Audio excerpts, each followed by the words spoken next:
आखिर जापान के बच्चे इतने टैलेंटेड कैसे होते हैं? इन्हें स्कूलों में कैसे पढ़ाया जाता है? जापान की एजुकेशन सिस्टम दूसरे देशों से कैसे बेहतर मानी जाती है? आज जापान टेक्नोलॉजी के मामले में पूरी दुनिया में सबसे आगे है। चलिए जानते हैं जापान के स्कूलों के बेहतरीन नियमों के बारे में। जापान की ज्यादातर स्कूलों का समय सुबह 8 बजे का होता है और सभी बच्चों को टाइम पर पहुंचना काफी जरूरी होता है। अगर बच्चा स्कूल आने में 5 मिनट भी लेट होता है तो उन्हें अगले 7 दिनों तक जल्दी आकर अपने क्लास की साफ सफाई करनी पड़ती है। जापान के स्कूलों में बच्चों को हर एक चीज प्रैक्टिकल करके ही समझाई जाती है, जिस वजह से बच्चे प्रैक्टिकल देखते ही सीखते हैं, जिस वजह से जापान के लोग सबसे ज्यादा इनोवेटिव माने जाते हैं। जापान के स्कूलों में जब लंच होता है तब सभी लोगों के लिए एक तरह का मेनू ही बनाया जाता है और खाना भी न्यूट्रिशन को ध्यान में रखते हुए ही बनाया जाता है। जापानी स्कूल में सभी बच्चों को खाने से पहले प्रार्थना भी करवाई जाती है। ऐसा इसलिए करवाया जाता है कि बच्चे अन्न का बगाड़ कभी न करे। प्रार्थना के बाद ही बच्चे खाना शुरू करते हैं।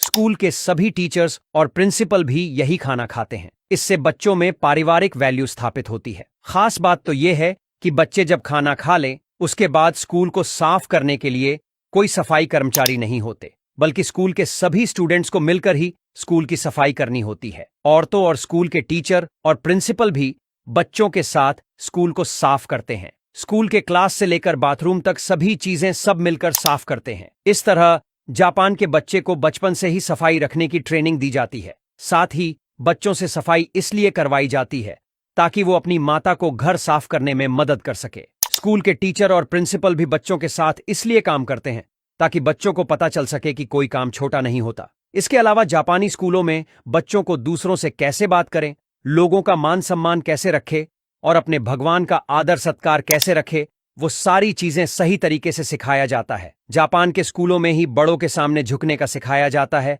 और ये स्कूल में आते जाते करना काफी जरूरी होता है। वैसे आपको बता दें कि जापानी स्कूलों में बच्चों की सैटरडे और संडे की छुट्टी भी रखी जाती है ताकि बच्चे सैटरडे संडे अपने परिवार के साथ पूरा दिन अच्छे से वक्त बिता सके। जापान में न्यू ईयर का दिन काफी इंपॉर्टेंट त्योहार के रूप में मनाया जाता है। जब न्यू ईयर होता है तब आपको जापान की सड़कों पर तो कहीं पर भी कोई इंसान नहीं दिखेगा, क्योंकि न्यू ईयर सभी लोग अपने परिवार के साथ मनाते हैं।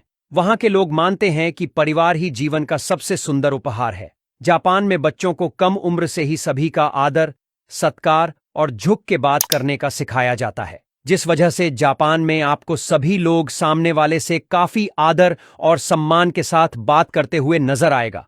जानकर आप चौंक जाएंगे कि जापान के स्कूलों में 10 साल तक बच्चों की कोई भी परीक्षा नहीं ली जाती। इसके पीछे का कारण यह है कि जापान के स्कूलों में ज्ञान से ज्यादा सभ्यता सिखाना जरूरी समझा जाता है। जापानी लोगों का मानना है कि स्कूल के पहले कुछ सालों तक बच्चे के आईक्यू पर काफी ध्यान देना चाहिए, जिससे उनमें काफी संस्कार आए और अपनी जिंदगी काफी बेहतर तरीके से जी सके। आपको जापान के स्कूल के नियम कैसे लगे, हमें कमेंट करके जरूर बताएं।